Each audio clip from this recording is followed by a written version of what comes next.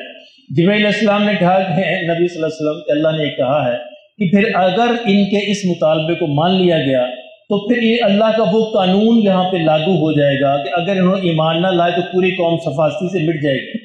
پھر اللہ کا عذاب آ جائے گا۔ یعنی ہمارے لیے کوئی مشکل نہیں ہے، 1 سیکنڈ میں یہ صفا کا پہاڑ سونے کا بن جائے گا، لیکن انہوں نے پھر بھی ایمان نہیں لانا۔ اور اگر انہوں نے پھر بھی ایمان نہ لایا، جیسے صالح علیہ السلام کی قوم نے کہا کہ آپ پہاڑ میں سے اونٹنی نکال دیں، اللہ نے نکال دی، اور اس طرح مطالبے کیے، تو یہ قانون اللہ کا یہ ہے کہ اگر منہ مانگا مطالبہ پورا معجزہ دے دیا جائے ان کو، پھر بھی قوم ایمان نہ لائے تو پھر اس قوم کو صفا ہستی سے مٹا دیا جاتا ہے، اللہ کا آسمانی عذاب نازل ہوتا ہے۔ تو جب حضور صلی اللہ علیہ وسلم سے یہ کہا گیا کہ آپ کی قوم ہلاک ہو جائے گی تو آپ نے کہا نہیں، میں دعا کرتا ہی میری قوم کو بچنا چاہیے، ایمان ہو سکتا ہے ان کے اولادوں میں سے ایمان لے آئے۔ طائف کے موقع پر بھی آپ نے یہی کہا، ہو سکتا ہے ان کے اولادوں میں سے ایمان لے آئے، آپ نے پھر یہ دعا نہیں فرمائی۔ تو اللہ نے یہاں پہ یہ فرمایا کہ یہ قسمیں کھاتے ہیں کہ اگر آپ ان کو وہ معجزہ دکھا دیں تو یہ ایمان لے آئیں گے۔ اب فرمایا کل، آپ ان سے فرما دیجئے انما الآیات عند اللہ، کس معجزے تو نشانیاں تو اللہ ہی کے پاس ہے، میں کوئی خود مختار نہیں ہوں، میں کوئی اس میں با اختیار نہیں کہ جب چاہوں جس طرح چاہوں معجزہ دکھا دوں، یہ اللہ کے حکم سے ہی ہوتا ہے۔ وما یشعرکم، مسلمانوں سے کہا گیا اے مسلمانوں تم نہیں سمجھتے، وما یشعرکم تمہیں اس کا احساس نہیں ہے، انہا اذا جاءت، اگر یہ لے بھی آئے جو یہ مانگتے ہیں، اگر اس کو لا بھی دیا جائے، لا یؤمنون، یہ پھر بھی ایمان نہیں لائیں۔ اب اللہ تو دلوں کے حال کو جانتے ہیں، فرمایا اس طرح نبی صلی اللہ علیہ وسلم نے اپنی قوم کو بچا لیا، اور اللہ نے فرمایا کہ یہ ڈھیٹ بنے ہوئے ہیں، یہ ایمان نہیں لائیں گے چاہے ان کو یہ معجزہ دکھا بھی دیا جائے۔ وَنُقَلِّبُ أَفْئِدَتَهُمْ، فرمایا ہم ان کے دلوں کو پلٹ دیں گے، یعنی اگر یہ معجزے کے بعد بھی ایمان نہ لائے، وَنُقَلِّبُ ہم پلٹ دیں گے أَفْئِدَتَهُمْ ان کے دلوں کو، وَأَبْصَارُهُمْ اور ان کی آنکھوں کو الٹ دیں گے، كَمَا لَمْ يُؤْمِنُوا بِهِ أَوَّلَ مَرَّةٍ، جس طرح یہ پہلے موقع پر بھی ایمان نہیں لائے تھے، یعنی جب نبی صلی اللہ علیہ وسلم نے صفا کی پہاڑی پر چڑھ کر ان کو آواز دی تھی، قرآن سنایا تھا، دعوت دی تھی، اس وقت بھی انہوں نے انکار کیا تھا، ایمان نہیں لائے تھے۔ فرمایا اب بھی یہ ایمان نہیں لائیں گے، لیکن اس کی پاداش میں اللہ پھر ان کے دلوں کو، آنکھوں کو الٹ دیں گے، یہ اندھے بہرے گونگے بن جائیں گے، ان کے دلوں پر مہر لگ جائے گی۔ وَنَذَرَهُمْ فِي طُغْيَانِهِمْ يَعْمَهُونَ، اور ان کو ہم چھوڑ دیں گے ان کی سرکشی میں تاکہ یہ بہکتے پھریں۔ وَلَوْ أَنَّنَا نَزَّلْنَا، فرمایا یہ بھی ہے اگر ہم ان پر نازل کر دیں الیہم الملائکہ، فرشتے بھی، یعنی اگر یہ معجزے بھی دکھا دی جائیں کہ فرشتے ان پر نازل ہوں، وَكَلَّمَهُمُ الْمَوْتَى اور مردے ان سے باتیں کرنے لگیں، ایسے معجزے ہم دکھا دیں، وَحَشَرْنَا عَلَيْهِمْ كُلَّ شَيْءٍ قُبُلًا اور ہر وہ چیز ان کے سامنے اکٹھی کر دی جائے جس کا یہ مطالبہ کرتے ہیں، مَا كَانُوا لِيُؤْمِنُوا یہ پھر بھی ایمان نہیں لائیں گے، اس حد تک ڈھیٹ بنے ہوئے تھے۔ تو لیکن اللہ نے پھر بھی 23 برس تک مہلت دی، 13 برس مکہ کے، 10 برس نبی صلی اللہ علیہ وسلم مدینہ کے، 23 برس تک مہلت دی۔ اس کے بعد جو ہے ان کو مسلمانوں کے ہاتھوں سے بدر میں اور دوسری جنگوں میں مروایا گیا، اور پھر آخر میں سورۃ توبہ میں 4 مہینے کی مہلت دی گئی کہ اب اگر یہ 4 مہینے کے اندر بھی ایمان نہیں لاتے تو جہاں پائے جائے ان کو قتل کر دیے جائے۔ حیث ثقفتموہم وقتلوہم حیث ثقفتموہم، جہاں بھی یہ پائے جائیں ان کو قتل کر دیے جائے۔ یہ اس فائنل مدت کے بعد، فائنل مہلت کے بعد کا بیان ہے کہ اب یہ جہاں بھی پائے جائیں ان کو قتل کیا جائے، یہ عمومی بیان نہیں ہے۔ اگر دیکھیں سیاق و سباق سے کاٹ کر اس آیت کو یہاں سے اٹھا دیں، پھر جہاں مرضی لاگو کر دیں، پھر ہر کافر کے بارے میں ہوگا وقتلوہم، اس کو قتل کرو، حیث ثقفتموہم جہاں بھی اس کو پاؤ۔ یہ ایسا نہیں ہے کہ اپنے سیاق و سباق کے اندر یہ مکہ والوں کے لیے یہ آیت ہے جن کو 4 مہینے کی مہلت دی گئی تھی۔ فرمایا اگر ان سے مردے بھی باتیں کریں، فرشتے بھی ان پر نازل ہوں، یہ پھر بھی ایمان نہیں لائیں گے۔ الا ان یشاء اللہ، ہاں اگر اللہ چاہے، لیکن اللہ نہیں چاہے گا۔ اللہ نے تو ان کو اختیار دے دیا ہے، اللہ نے عقل دے دی ہے، سمجھ دے دیا ہے، دنیا کے اندر اختیار اور آزادی ان کو دے دی ہے، اپنے اختیار سے، اپنی چوائس سے ایمان لائیں گے تو لائیں گے، اللہ ان کو مجبور نہیں کرے گا۔ اسی کا ان کو انعام ہے آخرت میں، اسی کا عذاب ہے۔ وَلَٰكِنَّ أَكْثَرَهُمْ يَجْهَلُونَ اور لیکن فرمایا ان میں سے اکثر جو ہے وہ جاہل ہیں، اور اکثر جو ان کی آنکھوں پر پردے پڑے ہوئے ہیں یہ اس بات کو نہیں سمجھتے۔ اللہ پاک ہمیں بھی سمجھنے والا بنا دے۔